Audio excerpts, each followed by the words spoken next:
নবীজির জামা মোবারক জুব্বা মোবারক লাল হয়ে গেছে রে মুসলমান।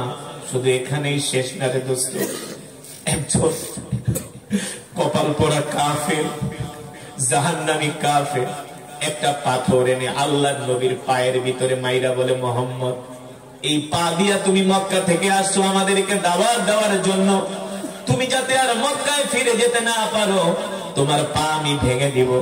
এই কথা বলে আল্লাহর নবীর পা মোবারকের উপরে একটা পাথর ধরে মারছে। আল্লাহর নবী দাঁড়ানো ছিল, দাঁড়ানো থেকে আল্লাহর নবী পাথরের আঘাত খায়া জমিনের মধ্যে পড়ে গেছে। আল্লাহর নবী ডাক দিয়া বলে, তাআলাউ ইয়া যায়েদ, এ যায়েদ আমাকে ধরো, খুবিয়াদি যায়েদ আমার হাত ধরো। মক্কার তায়েফের কাফেররা আমাকে এত জোরে পাথর মারলো, আমার পাটা ক্ষত বিক্ষত হয়ে গেছে। এবার যায়েদ রাদিয়াল্লাহু তাআলা আনহু আল্লাহর নবীর ডান হাত ধইরা, আল্লাহর নবী এবার তায়েফের ময়দান দিয়া ভালোভাবে হাঁটতে পারে না, আল্লাহর নবী খুঁড়িয়ে খুঁড়িয়ে হাঁটতেছে। আল্লাহর নবীর শরীর থেকে তায়েফের ময়দানে রক্ত পড়তেছে। আসমানের মালিক, জমিনের মালিক, আরশের মালিক জিবরাইলকে ডাক দিয়ে বলে, জিবরাইল তাড়াতাড়ি করে তায়েফের ময়দানে যাও, আমার হাবিবের রক্ত ঝরিয়েছে তায়েফের কাফেরেরা। আমি আল্লাহ আমার হাবিবের রক্ত দেখতে পারি না, আমি আল্লাহ আমার হাবিবের চোখের পানি সইতে পারি না। আমার হাবিবকে যায়নি জিজ্ঞেস করো, আমার হাবিব যদি চায় আমি আল্লাহ এই মুহূর্তে গজব দিয়ে তায়েফবাসীদেরকে ধ্বংস করে দিব। ঠিক কিনা বলেন? জিবরাইল এসে বলে, ওগো নবীজি, শুধু আপনার বলার অপেক্ষায় আছি, নির্দেশের অপেক্ষায় আছি, শুধু নির্দেশ দেন, চোখের পলকে তায়েফের কাফেরদেরকে পাথর দিয়া চাপা দিয়া আল্লাহ তাআলা বংশসজ্জা নির্মূল করে দিবে। আল্লাহ নবী আসমানের দিকে হাত উঠায় বলে, আল্লাহুম্মা হদি কওমি ফাইন্নাহুম লা ইয়ালামুন, আল্লাহুম্মা হদি কওমি ফাইন্নাহুম লা ইয়ালামুন। আসমানের মালিক, জমিনের মালিক, আরশের মালিক আল্লাহ, একচ্ছত্র ক্ষমতার মালিক আল্লাহ মালিক। আজকে যদি আপনি তায়েফবাসীদেরকে ধ্বংস করে দেন, তারা কালেমা পড়ে মুসলমান হয় নাই, হতে পারে তাদের প্রজন্মরা কালেমা পড়ে মুসলমান হবে। ঠিক কিনা বলে? ওরা আমার গায়ে পাথর মেরেছে, আমাকে রক্তাক্ত করেছে, আমি নবী তাদের জন্য দোয়া করলাম, আল্লাহ আপনি তাদেরকে ধ্বংস করবেন না, ধ্বংসের পরিবর্তে তাদেরকে হেদায়েত দিয়ে দেন। আল্লাহু আকবার। আল্লাহ নবী বলে, যায়েদ আমাকে একটু কোন জায়গায় নিয়ে বসাও, আমি একটু বিশ্রাম করব, শরীরের যন্ত্রণা আমি আর সইতে পারি না, পানির পিপাসায় আমার কলিজা ফেটে যাচ্ছে। আল্লাহ নবী 3 দিন পর্যন্ত কিছু খায় নাই, বুক বড় আশা নিয়ে এসেছিলেন তায়েফের ময়দানে। আপনাদের এলাকায় আমি ওয়াজ করতে আসছি, আমি যদি 3 দিন পর্যন্ত কিছু না খাই, আসার পরে যদি আপনারা আমাকে মারধর করেন, আমাকে যদি গালাগালি করেন, আমার অবস্থা কেমন হবে বলেন? এবার চিন্তা করেন, কলিজার টুকরা নবী কত কষ্ট করছে, কলিজার টুকরা নবী কত কষ্ট করেছে। 3 দিন পর্যন্ত কলিজার টুকরা নবী কিছু খায় না, বুক ভরা আশা নিয়ে আসছিলেন তায়েফের ময়দানে। আল্লাহর নবী বলে, যায়েদ আমাকে নিয়ে কোনো একটা জায়গায় বসাও, আমি একটু বিশ্রাম নিব। যায়েদ রাদিয়াল্লাহু তাআলা আনহু বলে, আমি আল্লাহর নবীর হাত মুবারক ধরে আল্লাহর নবীকে একটা বাগানের পাশে নিয়ে বসাইলাম। সেই বাগানটা ছিল হাদিকাতুল ইনাব, সেই বাগানটা ছিল আঙ্গুরের বাগান।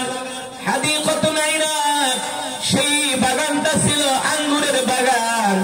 আমি নবীজিকে যখন বাগানের পাশে বসাইলাম, আল্লাহ নবী বাগানের পাশে বসে রইলেন, বিশ্রাম করতেছেন। ওই বাগানের মালিক হলেন আল্লাহ নবীর আরেক দুশমন, তার নাম হলো উদ্বা। নাম কি? ওর বাড়ি হলো মক্কায়, তায়েফে তার আঙ্গুরের বাগান। তিনি দূর থেকে দেখতেছেন আল্লাহর নবীকে পাথর মেরে কাফেররা, তায়েফের কাফেররা রক্তাক্ত করে ফেলেছেন। উদ্বা তার গোলাম মালিকে ডাক দিয়া বলে, গোলাম এদিকে আয়, ওই যে সুন্দর যুবকটাকে দেখতেছস, এই যুবকটাকে আমি চিনি, সে হলো আমাদের ভাতিজা, সে মক্কার অধিবাসী, খুব ভালো মানুষ। যদিও সে নিজেকে নবী দাবি করে, আমরা তাকে নবী মানি না, তার মতো চরিত্রবান ভালো মানুষ, আখলাকওয়ালা মানুষ মক্কার জমিনে একজনও নাই। আহারে বেচারা মক্কা থেকে আসছে তায়েফে দাওয়াত দিতে, তায়েফের মানুষগুলা দাওয়াত গ্রহণ করে নাই। আমরাও কোনদিন মুহাম্মাদের হাতে গায়ে হাত দেই নাই, কিন্তু তায়েফের কাফেরেরা ভাতিজা মুহাম্মদকে এমন ভাবে পাথর মেরে রক্তাক্ত করলো, আল্লাহর নবীর দুশমন উতবার মায়া লেগে গেল। ভাই মুহাম্মদ তো আমাদেরই আত্মীয়, আমাদেরই ভাতিজা, আত্মীয়তার সম্পর্কের একটা দোল খেতে শুরু করলো। আরে আপনার যত বড় দুশমন হোক, যদি আপনার কোনো আত্মীয় বিদেশে যায়, কোন দেশে যায়, বিপদে পড়ে, আপনার মায়া লাগবে কি লাগবে না? আত্মীয়তার একটা টান আছে কি আছে না? উদ্বা বলে মুহাম্মদ আমাদের শত্রু হতে পারে, মুহাম্মদকে আমরা দুশমন মনে করতে পারি, কিন্তু সে তো আমাদের ভাতিজা। হায়রে এত ভালো মানুষটাকে তায়েফের কাফেররা এইভাবে রক্তাক্ত করলো। উদ্বা তার গোলাম মালিককে ডাক দিয়া বলে, মালিক যাও এক পেয়ালা আঙ্গুর নিয়ে ভাতিজা মুহাম্মদকে দিয়ে আসো। এক পেয়ালা আঙ্গুর এনে মালি আল্লাহর নবীর হাতে দিল। আল্লাহর নবী 3 দিন পর্যন্ত কিছু খায় না, পানির পিপাসায় আল্লাহর নবীর কলিজা শুকায় গেছে। এবার নবীজি আঙ্গুরের প্লেট নিয়ে একটা আঙ্গুর আল্লাহর নবী বিসমিল্লাহ বলে মুখে দিলেন, বিসমিল্লাহির রহমানির রহিম বলে মুখে দিলেন। উতবার গোলাম মালিক প্রশ্ন করলেন, মিন আইনা জিতা, এ আপনি কোথা থেকে আসছেন? বলে জিতু মিনাল মক্কা, আমি মক্কা থেকে আসছি। উতবার গোলাম মালিক বলে, আপনি কি যেন বললেন? বলে আমি বিসমিল্লাহ বলেছি। বলে আপনি যে শব্দটা বললেন, এই শব্দটা আমি আজ পর্যন্ত কোন মানুষের মুখে শুনি নাই। সুবহানাল্লাহ। আরে শুনবে কোথা থেকে? সে তো নবী, ঠিক কিনা বলে? সে তো নবী। এবার আল্লাহ নবী ডাক দিয়া বলে, মালিক তোমার বাড়ি কোথায়? আইনাল বিলাদ, বলে আমার বাড়ি হলো নিনাওয়া শহরে। আল্লাহ নবী ডাক দিয়া বলে, তোমার বাড়ি যদি নিনাওয়া শহরে হয়, ওই নিনাওয়া শহরে আমার একজন ভাই আছে। গোলাম মালিক বলে, আপনার ভাইয়ের নাম কি? বলে আমার ভাই হলো নবী, তার নাম হলো ইউনুস বাত্তা আলাইহিস সালাম। গোলাম মালিক বলে, আপনি ইউনুসকে কিভাবে চিনেন? বলে কেন চিনবো না, ইউনুস নবী, আমিও নবী। আল্লাহু আকবার, আল্লাহু আকবার। এবার ওই উতবার গোলাম মালিক আল্লাহর নবীর হাত ধরে একটা চুমা দিলেন, আর বললেন, তাহলে আপনি কি আখিরি পয়গম্বর মুহাম্মদ সাল্লাল্লাহু আলাইহি ওয়াসাল্লাম? আল্লাহর নবী বলে, আমি আখিরি পয়গম্বর, আমি শেষ নবী। আমার কথাই আল্লাহ কোরআনে বলছেন, মা কানা মুহাম্মাদুন আবা আহাদিন মির রিজালিকুম ওয়ালাকিন রাসূলুল্লাহি ওয়া খাতামান নাবিয়্যিন। আল্লাহু আকবার। আল্লাহ তাআলা আমার কথাই কোরআনে বলছেন, আমার পরে আর কোন নবীর আগমন পৃথিবীতে হবে না। এবার উতবার গোলাম মালিক এই কথা শুনে আল্লাহর নবীর কপালে একটা চুমা দিছে। চুমা দিয়া বলে, ওগো নবীজি, আমি আপনাকে চিনতে পেরেছি, আপনি সত্য নবী, এর মধ্যে কোনো সন্দেহ নাই। আল্লাহু আকবার।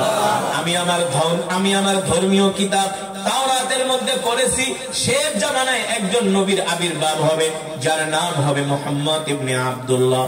তিনি মক্কা থেকে তায়েফে আসবেন দ্বীনের দাওয়াত দিতে। ওগো নবীজি, আমি আপনাকে পাওয়ার জন্যই তো এই বাগানে গোলামি করতেছি। আল্লাহু আকবার। আপনি আমাকে আর দেরি করবেন না, এখনই কালেমা পড়ে মুসলমান বানায়া দেন। উতবার গোলাম মালিক কালেমা পড়ে মুসলমান হয়ে গেল। আলহামদুলিল্লাহ নাহমাদুহু ওয়া নাস্তাঈনুহু ওয়া নাস্তাগফিরুহু ওয়া নু'মিনু বিহি ওয়া নাতাওয়াক্কালু আলাইহি ওয়া নাউযু বিল্লাহি মিন শুরুরি আনফুসিনা ওয়া মিন সাইয়্যাতি আ'মালিনা। من يهده الله فلا مضل له ومن يضلله فلا هادي له ونشهد أن لا إله إلا الله وحده لا شريك له ونشهد أن سيدنا ومولانا محمدا عبده ورسوله الذي أرسله بالحق بشيرا ونذيرا وداعيا إلى الله بإذنه وسراجا منيرا. أما بعد، فأعوذ بالله من الشيطان الرجيم. بسم الله الرحمن الرحيم. وما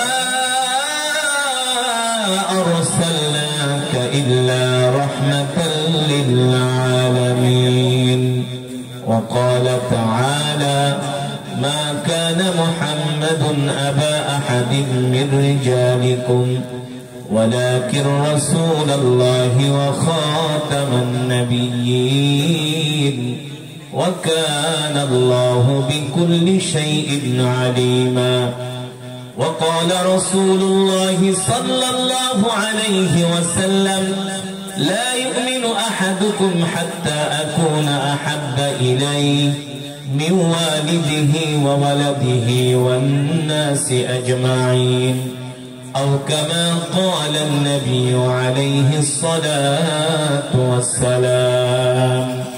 فقد قال الله تبارك وتعالى في شان حبيبه ومحبوبه مخبرا وآمرا: إن الله وملائكته يصلون على النبي يا أيها الذين آمنوا صلوا عليه وسلموا تسليما. محبت نماজের দরুদ পড়ি। اللهم صل على محمد كما صليت على إبراهيم وعلى آل إبراهيم. আরো মহব্বতে আওয়াজ করে দরুদ পড়ি। اللهم بارك على محمد وعلى آل محمد.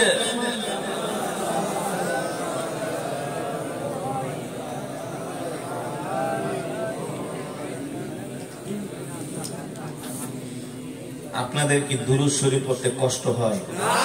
হ্যাঁ, নবীজিকে ভালোবাসেন? যদি ভালোবাসতেন তাহলে দুরূদের আওয়াজ এমন হইতো না। আপনারা জানেন যুবকরা ছক্কা মারলে ছক্কা করে যেমন লাভ দেয়, 3 হাত উপরে উঠা যায়, ওর প্যান্টের বেল আর চেন ছিঁড়ে যায়। ওরা যদি ফুটবল খেলা দেখে এত দূরে ছক্কা বলতে পারে, তাহলে আমরা নবীর শানে দুরূদ কেন এর চেয়ে আওয়াজ দিয়ে পড়তে পারবো না? ঠিক কিনা বলেন? যদি নবীজির ভালোবাসা দিলের মধ্যে থাকতো, দুরূদটা আরো মজা করে আওয়াজ করে পড়তেন। দুরূদের এত ফজিলত, আল্লাহ রাসূল বলেন: মান সাল্লা আলাইয়া ওয়াহিদান সাল্লাল্লাহু আলাইহি ওয়াসাল্লাম 10। আল্লাহ রাসূল বলেন, কেউ যদি আমার প্রতি একবার দুরূদ পড়ে, আল্লাহ তাআলা তার উপরে 10 বার রহমত নাযিল করেন। সাথে সাথে আল্লাহ তাআলা তার 10টা গুনাহ মাফ করে দেয়। ঠিক কিনা বলেন? শুধু কি এখানেই শেষ? আল্লাহ রাসূল বলে, উম্মত, তুমি যদি জান্নাতে আমার কাছাকাছি থাকতে চাও, তাহলে দুনিয়াতে আমার নামে বেশি বেশি দুরূদ পড়ো। শুধু কি এখানেই শেষ? এই আসমানের মালিক কে? জমিনের মালিক কে? এই যে আমাদের পিছনে বিশাল পদ্মা নদী, এই নদী কে কেটে দিয়েছেন? পৃথিবীর কোন রাজা বাদশার পক্ষে এই নদী কাটানো সম্ভব? যদি এই নদী পৃথিবীর কোন রাজা বাদশাদেরকে কাটতে দিত, ওরা চুরি করে সব খেয়ে ফেলত। ঠিক কিনা বলেন? মাটি না কাটায় করতে কাটছে। আল্লাহ জানে যে ওরা চুরি চামারি করবে, এই কারণে আল্লাহ কুদরতে আমাদের জন্য বিশাল সমুদ্র কেটে দিয়েছেন, বিশাল পদ্মা, মেঘনা, যমুনা, ব্রহ্মপুত্র কেটে দিয়েছেন। ঠিক কিনা বলেন? সেই আটলান্টিক মহাসাগরের মতো, প্রশান্ত মহাসাগরের মতো, ভারত মহাসাগরের মতো, আরব মহাসাগরের মতো এই সাগরগুলো কে কেটেছেন? একচ্ছত্র ক্ষমতার মালিক ওই আল্লাহ তাআলা কি বলে জানেন? বলবো? আল্লাহ তাআলা বলে, হাবিব, আপনার নামে দুরূদ শুধু আপনার উম্মতেই পড়ে না, আপনার নামে দুরূদ শুধু ফেরেশতারাই পড়ে না। ইন্নাল্লাহা ওয়া মালাইকাতাহু ইউসাল্লুনা আলান নবী, স্বয়ং আমি আল্লাহ আপনার নামে দুরূদ পড়ি। আরো জোরে বলেন সুবহানাল্লাহ। যে আসমানের মালিক, জমিনের মালিক, বিশাল সাম্রাজ্যের মালিক, একচ্ছত্র ক্ষমতার মালিক, যিনি রাজা দিরাজ, যে রব ডাক দেয়া বলে, হাবিব, আপনার নামে দুরূদ শুধু ফেরেশতারাই পড়ে না, আপনার উম্মতই পড়ে না, আমি স্বয়ং আল্লাহ আপনার নামে দুরূদ পড়ি। আমরা সেই নবীর উম্মত। আপনারাই বলেন, দুরূদের আওয়াজ হয়েছে? আরো জোরে হওয়ার দরকার ছিল কি ছিল না? হৃদয় উজাড় করে পড়েন, বালাগাল উলা বিকামালিহি حسنت جميع خصاله আরবের বুকে মক্কা নগরীতে যেথায় মা আমিনার ঘর খোদার করুণায় কাউসার হয়ে রহমত ঝরেছে বারংবার বালাগাল্লাহ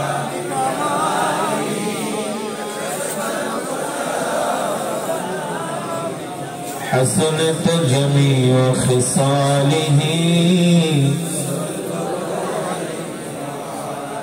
আসুন মৃত্যুর কথা স্মরণ করে আল্লাহর প্রেমে পাগল হই আমরা কিছুক্ষণ সময় জিকির করি আমাদের জিকিরের আওয়াজ শুনে আশেপাশের মানুষগুলো বলবে এখানে কিছু আল্লাহর পাগলেরা বসে আছে ঠিক কিনা বলে আমরা কার পাগল আরো জোরে বলি মুসলমান আমরা কার পাগল আমরা দুনিয়ার পাগল হতে চাই না সম্পদের পাগল হতে চাই না নারীর পাগল হতে চাই না বাড়ির পাগল হতে চাই না ক্ষমতার পাগল হতে চাই না আমরা আল্লাহর পাগল হতে চাই দুনিয়ার মানুষ আমাদের পাগল বলে বলুক তাতে আমাদের কিছু যায় আসে না ঠিক কিনা বলে আসুন সেই মাওলার প্রেমের জিকির করি লা ইলাহা ইল্লাল্লাহ লা ইলাহা ইল্লাল্লাহ লা ইলাহা ইল্লাল্লাহ লা ইলাহা ইল্লাল্লাহ লা ইলাহা ইল্লাল্লাহ লা ইলাহা ইল্লাল্লাহ লা ইলাহা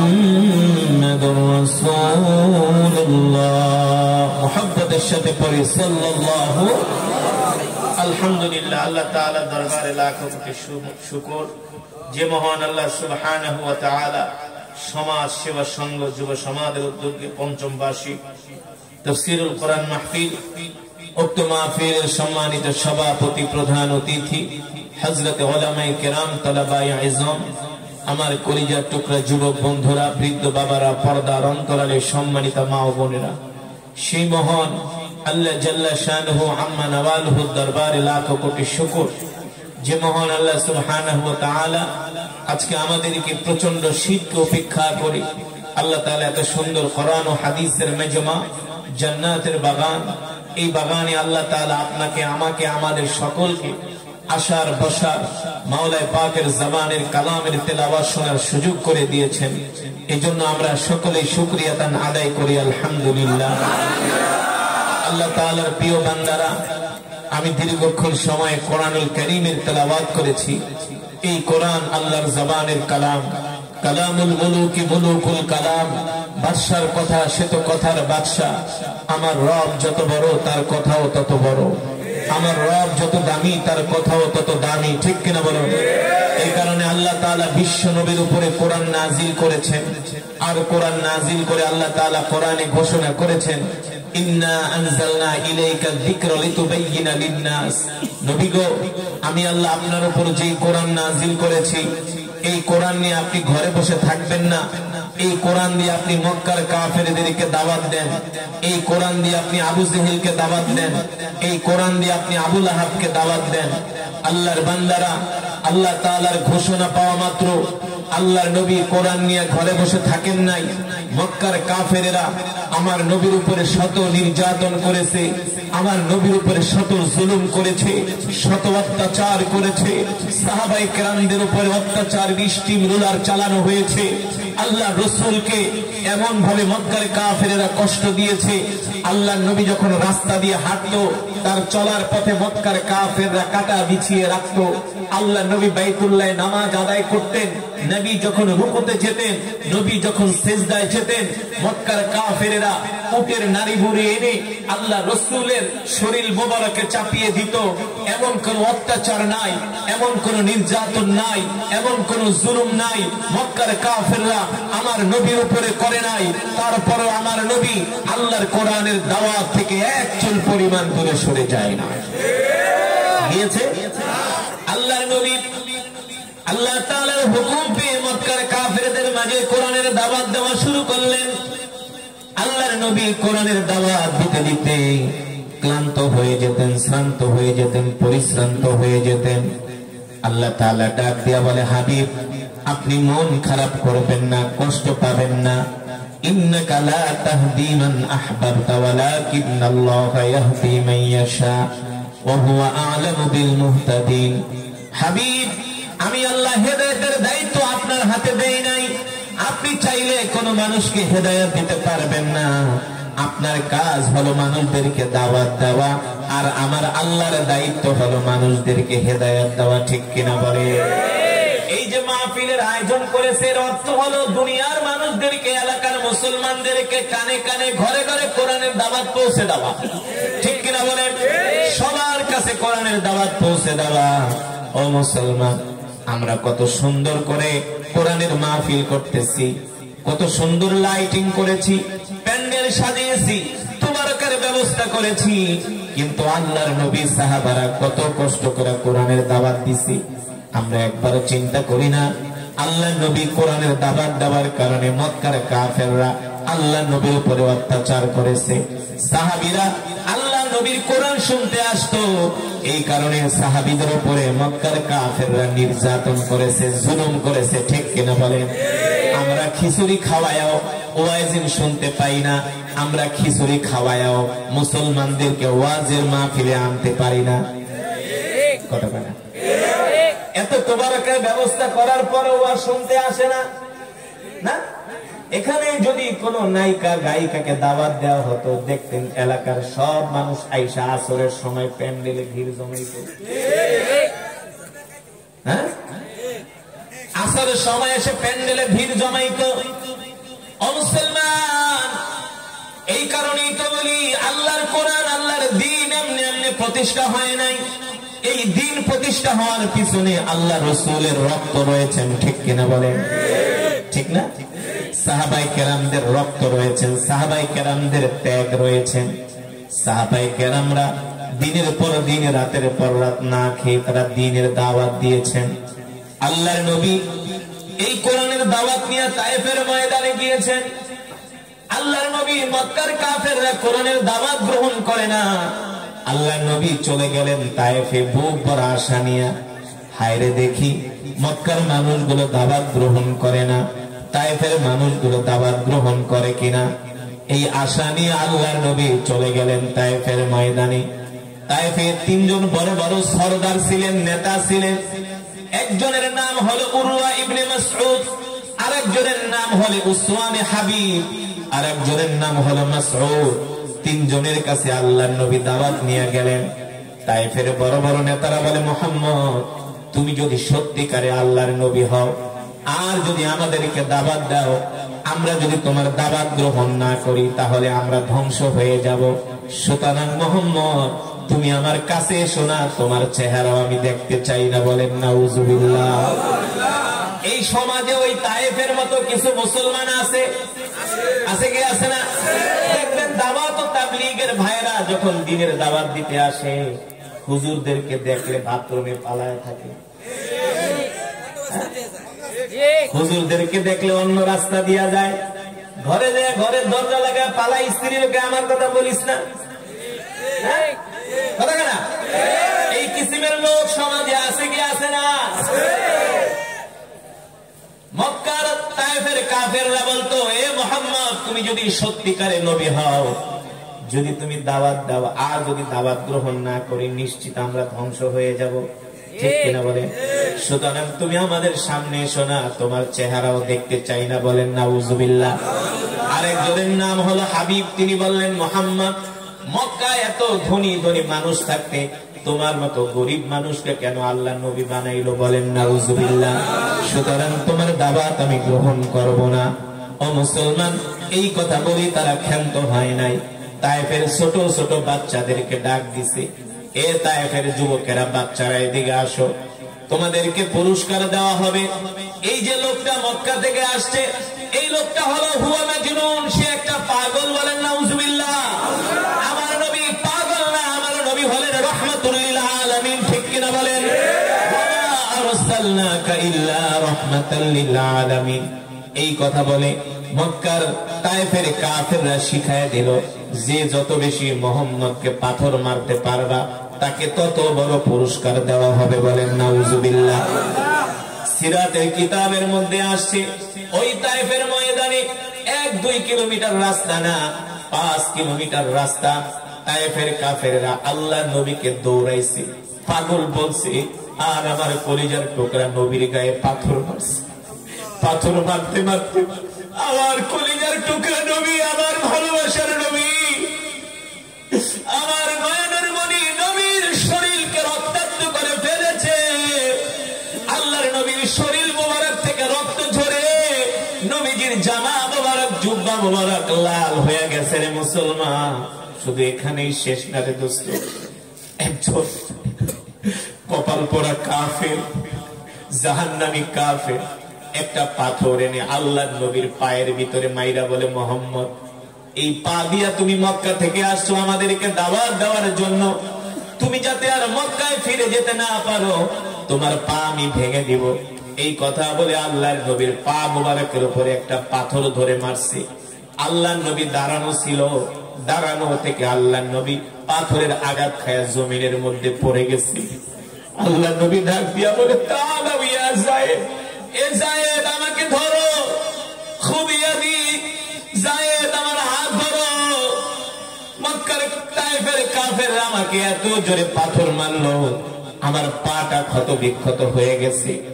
এবার যায়েদ রাদিয়াল্লাহু তাআলা আনহু আল্লাহর নবীর ডান হাত ধইরা, আল্লাহর নবী এবার তায়েফের ময়দান দিয়া ভালোভাবে হাঁটতে পারে না, আল্লাহর নবী খুঁড়িয়ে খুঁড়িয়ে হাঁটতেছে। আল্লাহর নবীর শরীর থেকে তায়েফের ময়দানে রক্ত পড়তেছে। আসমানের মালিক, জমিনের মালিক, আরশের মালিক জিবরাইলকে ডাক দিয়ে বলে, জিবরাইল, তাড়াতাড়ি করে তায়েফের ময়দানে যাও, আমার হাবিবের রক্ত ঝরিয়েছে তায়েফের কাফেরেরা। আমি আল্লাহ আমার হাবিবের রক্ত দেখতে পারি না, আমি আল্লাহ আমার হাবিবের চোখের পানি সইতে পারি না। আমার হাবিবকে জানি জিজ্ঞেস করো, আমার হাবিব যদি চায় আমি আল্লাহ এই মুহূর্তে গজব দিয়ে তায়েফবাসীদেরকে ধ্বংস করে দিব। ঠিক কিনা বলে? জিবরাইল এসে বলে, ওগো নবীজি, শুধু আপনার বলার অপেক্ষায় আছি, নির্দেশের অপেক্ষায় আছি, শুধু নির্দেশ দেন, চোখের পলকে তায়েফের কাফেরদেরকে পাথর দিয়া চাপা দিয়া আল্লাহ তাআলা বংশশ্রদ্ধা নির্মূল করে দিবে।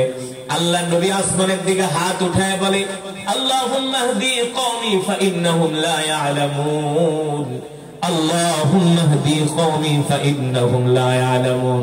আসমানের মালিক, জমিনের মালিক, আরশের মালিক আল্লাহ, একচ্ছত্র ক্ষমতার মালিক আল্লাহ মালিক। আজকে যদি আপনি তায়েফবাসীদেরকে ধ্বংস করে দেন, তারা কালেমা পড়ে মুসলমান হয় নাই, হতে পারে তাদের প্রজন্মরা কালেমা পড়ে মুসলমান হবে। ঠিক কিনা বলে? ওরা আমার গায়ে পাথর মেরেছে, আমাকে রক্তাক্ত করেছে, আমি নবী তাদের জন্য দোয়া করলাম, আল্লাহ আপনি তাদেরকে ধ্বংস করবেন না, ধ্বংসের পরিবর্তে তাদেরকে হেদায়েত দিয়ে দেন। আল্লাহু আকবার। আল্লাহ নবী বলে, যায়েদ, আমাকে একটু কোন জায়গায় নিয়ে বসাও, আমি একটু বিশ্রাম করব, শরীরের যন্ত্রণা আমি আর সইতে পারি না, পানির পিপাসায় আমার কলিজা ফেটে যাচ্ছে। আল্লাহ নবী 3 দিন পর্যন্ত কিছু খায় নাই, বুক ভরা আশা নিয়ে এসেছিলেন তায়েফের ময়দানে। আপনাদের এলাকায় আমি ওয়াজ করতে আসছি, আমি যদি 3 দিন পর্যন্ত কিছু না খাই, আসার পরে যদি আপনারা আমাকে মারধর করেন, আমাকে যদি গালাগালি করেন, আমার অবস্থা কেমন হবে বলেন? এবার চিন্তা করেন, কলিজার টুকরা নবী কত কষ্ট করছে, কলিজার টুকরা নবী কত কষ্ট করেছে। 3 দিন পর্যন্ত কলিজার টুকরা নবী কিছু খায় না। বুক ভরা আশা নিয়ে আসছিলেন তায়েফের ময়দানে। আল্লাহর নবী বলে, যায় আমাকে নিয়ে কোনো একটা জায়গায় বসাও, আমি একটু বিশ্রাম নিব। যায়েদ রাদিয়াল্লাহু তাআলা আনহু বলে, আমি আল্লাহর নবীর হাত মুবারক ধরে আল্লাহর নবীকে একটা বাগানের পাশে নিয়ে বসাইলাম। সেই বাগানটা ছিল হাদিকাতুল ইনাব, সেই বাগানটা ছিল আঙ্গুরের বাগান। হাদিকাতুল ইনাব, সেই বাগানটা ছিল আঙ্গুরের বাগান। আমি নবীজিকে যখন বাগানের পাশে বসাইলাম, আল্লাহর নবী বাগানের পাশে বসে রইলেন, বিশ্রাম করতেছেন। ওই বাগানের মালিক হলেন আল্লাহর নবীর আরেক দুশমন, তার নাম হলো উতবা। নাম কি? ওর বাড়ি হলো মক্কায়, তায়েফে তার আঙ্গুরের বাগান।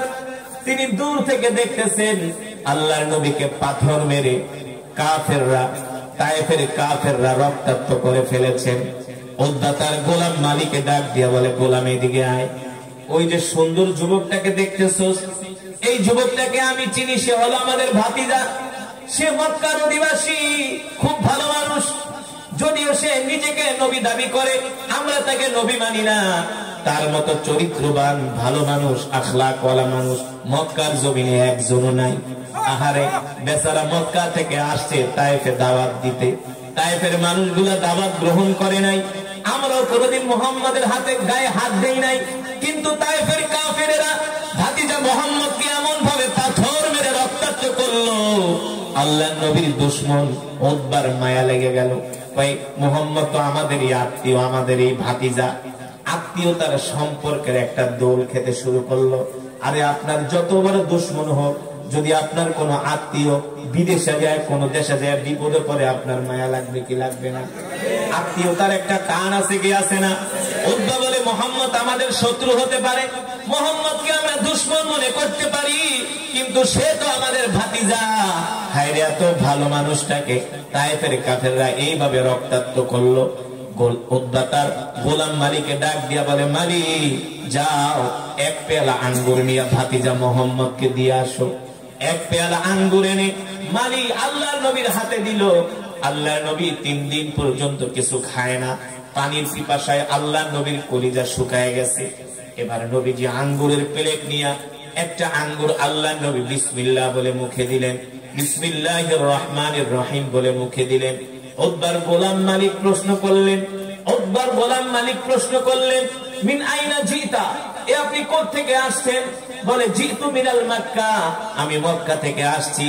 উতবার গোলাম মালিক বলে, আপনি কি যেন বললেন? বলে, আমি বিসমিল্লাহ বলেছি। বলে, আপনি যে শব্দটা বললেন, এই শব্দটা আমি আজ পর্যন্ত কোন মানুষের মুখে শুনি নাই। সুবহানাল্লাহ। আরে শুনলে কোথা থেকে? সে তো নবী, ঠিক কিনা বলে? সে তো নবী। এবার আল্লাহ নবী ডাক দিয়া বলে, মালিক তোমার বাড়ি কোথায়? আইনাল বিলাদ, বলে আমার বাড়ি হলো নিনাওয়া শহরে। আল্লাহ নবী ডাক দিয়া বলে, তোমার বাড়ি যদি নিনাওয়া শহরে হয়, ওই নিনাওয়া শহরে আমার একজন ভাই আছে। গোলাম মালিক বলে, আপনার ভাইয়ের নাম কি? বলে, আমার ভাই হলো নবী, তার নাম হলো ইউনুস আলাইহিস সালাম। গোলাম মালিক বলে, আপনি ইউনুসকে কিভাবে চিনেন? বলে, কেন চিনবো না, ইউনুসও নবী, আমিও নবী। আল্লাহু আকবার, আল্লাহু আকবার। এবার ওই উতবার গোলাম মালিক আল্লাহর নবীর হাত ধরে একটা চুমা দিলেন, আর বললেন, তাহলে আপনি কি আখিরি পয়গম্বর মুহাম্মদ সাল্লাল্লাহু আলাইহি ওয়াসাল্লাম? আল্লাহর নবী বলে, আমি আখিরি পয়গম্বর, আমি শেষ নবী। আমার কথাই আল্লাহ কোরআনে বলছেন, মা কানা মুহাম্মাদুন আবা আহাদিন মির রিজালিকুম ওয়ালাকিন রাসূলুল্লাহি ওয়া খাতামান নাবিয়্যিন। আল্লাহু আকবার। আল্লাহ তাআলা আমার কথাই কোরআনে বলছেন, আমার পরে আর কোন নবীর আগমন পৃথিবীতে হবে না। এবার উতবার গোলাম মালিক এই কথা শুনে আল্লাহর নবীর কপালে একটা চুমা দিছে। চুমা দিয়া বলে, ওগো নবীজি, আমি আপনাকে চিনতে পেরেছি, আপনি সত্য নবী, এর মধ্যে কোনো সন্দেহ নাই। আল্লাহু আকবার।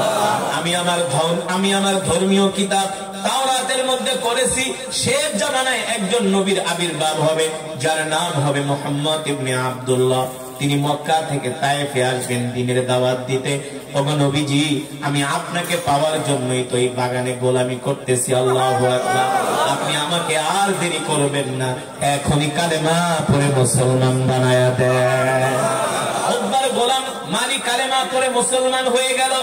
এবার উকবা দূর থেকে দেখতেছে তার গোলাম আল্লাহর নবীর সাথে কথা বলে, ডাক দিছে, তাআলাউ ইয়া শাবাব, এই যুবক এদিকে আয়। এত কথা বলস কেন এই যুবকের সাথে? তাই বললে আপনার সমস্যা কি? তাই আরে বেটা, এই যুবক হলো একটা জাদুকর, সে মানুষকে মুহূর্তের মধ্যে জাদু করে ফেলে। তাই কেন এই কথা বললেন? আরে বেশি কথা বলিস না, বললে কিন্তু বিপদ আছে। এবার উকবার গোলাম মারি বলে, আপনি এই যুবককে এখন জাদুকর বলতেছেন, একটু আগেই তো আপনি তার প্রশংসা করলেন। সুবহানাল্লাহ। তার খাতায় সে ধরা খেয়ে গেছে, ঠিক কিনা বলেন? এবার উকবার গোলাম মারি বলে, সত্যি করে বলেন আপনি কেন জাদুকর বললেন? একটু আগেই তো তার প্রশংসা করলেন। এবার উকবা বলে, শোন, ওই যুবকের কাছে যাবি না, ধারে কাছেও যাবি না, সে তোকে এমন ভাবে জাদু করবে, তোকে তার দলে নিয়ে নিবে।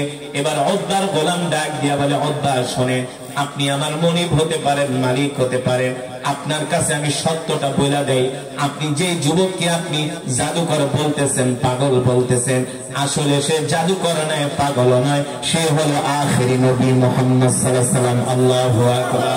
আমি তার হাতে হাত রেখে কালেমা পড়ে মুসলমান হয়ে গেছি। আল্লাহু আকবার। বলে, বেটা করলি কি? আমরা তো এই যুবককে চিনি, তার হাতে হাত রেখে কালেমা পড়ে আমি তো মুসলমান হই নাই, তুই মুসলমান হয়ে গেলি। উকবা বলে, শোনেন, আমি আমার ধর্মীয় কিতাবের মধ্যে পড়েছি, শেষ জামানায় একজন নবীর আবির্ভাব হবে, যার নাম হবে মুহাম্মদ ইবনে আব্দুল্লাহ। আমি তাকে দেখার পরে তার যে চরিত্র দেখেছি, তার যে আখলাক দেখেছি, আমার তাওরাতের কিতাবের সাথে হুবহু মিলে গিয়েছে। আল্লাহু আকবার। এবার আল্লাহর নবী মক্কা তায়েফ থেকে আবার মক্কায় চলে আসলেন। এবার মক্কার মানুষদেরকে দ্বীনের দাওয়াত দেন। মক্কার কাফেররা আরো নির্যাতন শুরু করে দিল, আল্লাহ নবীর উপরে অত্যাচার শুরু করে দিল। আল্লাহ তাআলা ডাক দিয়া বললেন, হাবিব, এবার আপনি মক্কা থেকে হিজরত করে মদিনায় চলে যাবেন। আপনি আর মক্কায় থাকবেন না, মক্কায় থাকা আপনার জন্য নিরাপদ নয়, মক্কায় থাকা আপনার জন্য নিরাপদ নয়। ওগো নবী, আপনি মক্কা থেকে মদিনায় চলে যান। আল্লাহ নবীকে যখন আল্লাহ তাআলা এই নির্দেশ দিলেন, আল্লাহ নবী কষ্ট পাইলেন। আল্লাহ তাআলা ডাক দিয়ে বলে, হাবিব, আমি জানি আপনি কষ্ট পেয়েছেন, আপনি কষ্ট পাবেন না। আপনি হিজরত করে মক্কা থেকে মদিনায় যাবেন, এমন একটা সময় আসবে, আমি আল্লাহ আপনাকে মক্কার প্রেসিডেন্ট বানায়া মক্কায় ফিরাইয়া আনবো। আমার নবী মক্কার প্রেসিডেন্ট ছিলেন কি ছিলেন না? জয় বলেন, ছিলেন কি ছিলেন না?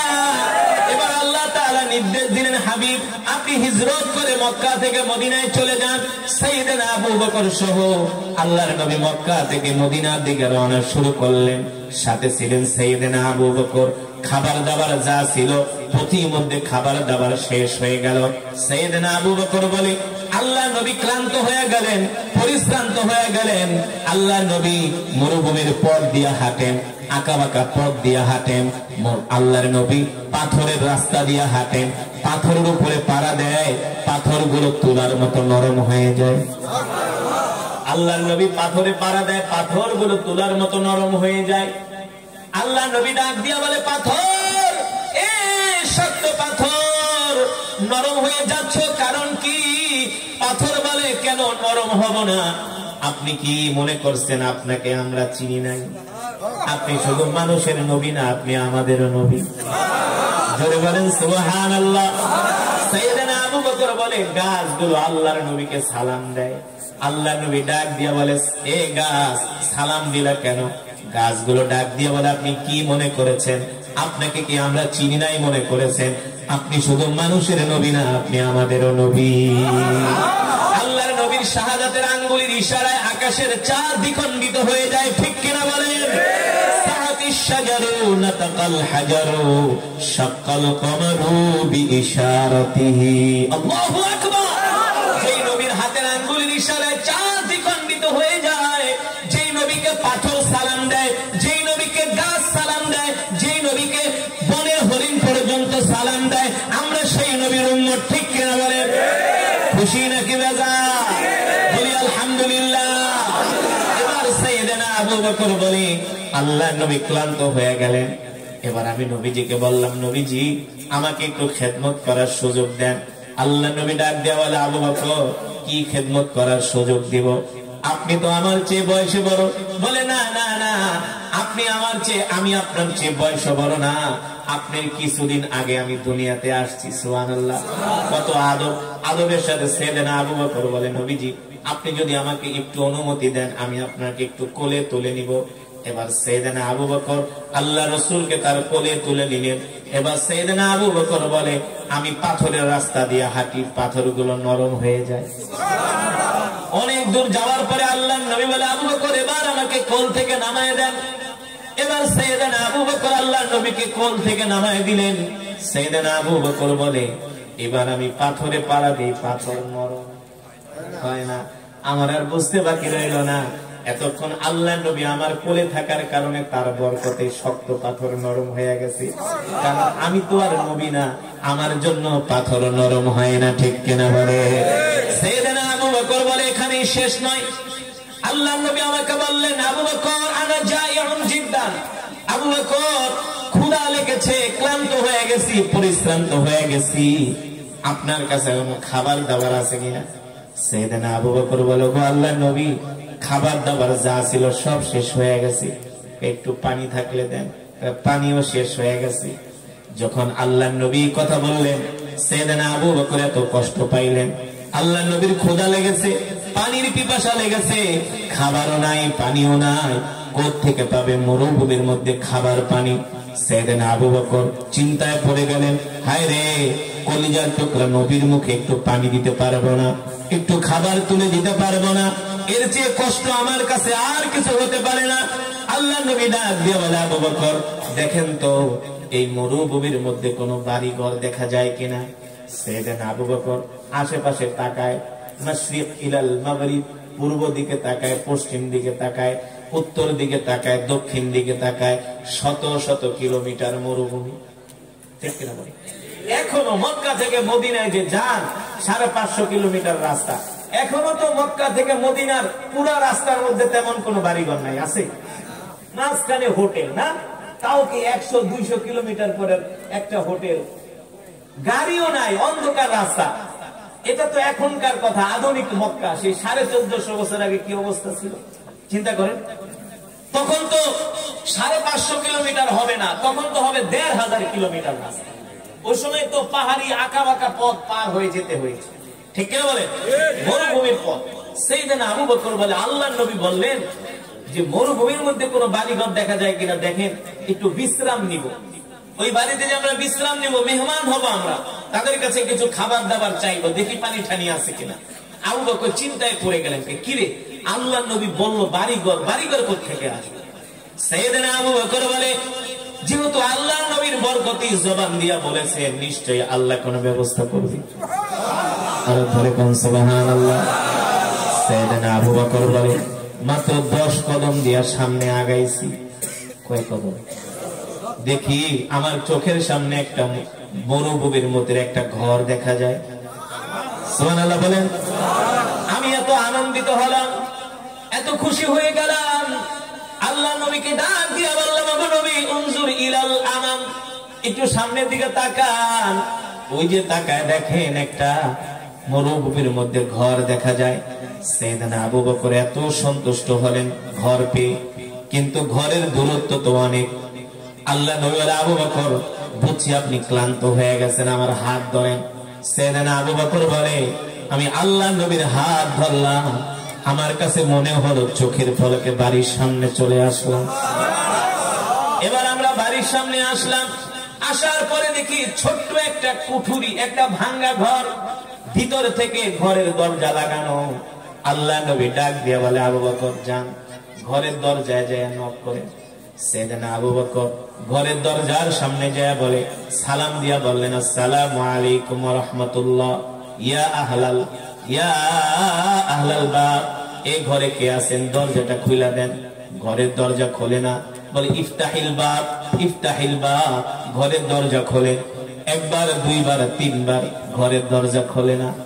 চতুর্থবারের সময় ঘর থেকে একটা মহিলা কণ্ঠে, মৃদু কণ্ঠে আওয়াজ আসছে, এ কে গো তোমরা, কোথা থেকে এসছো?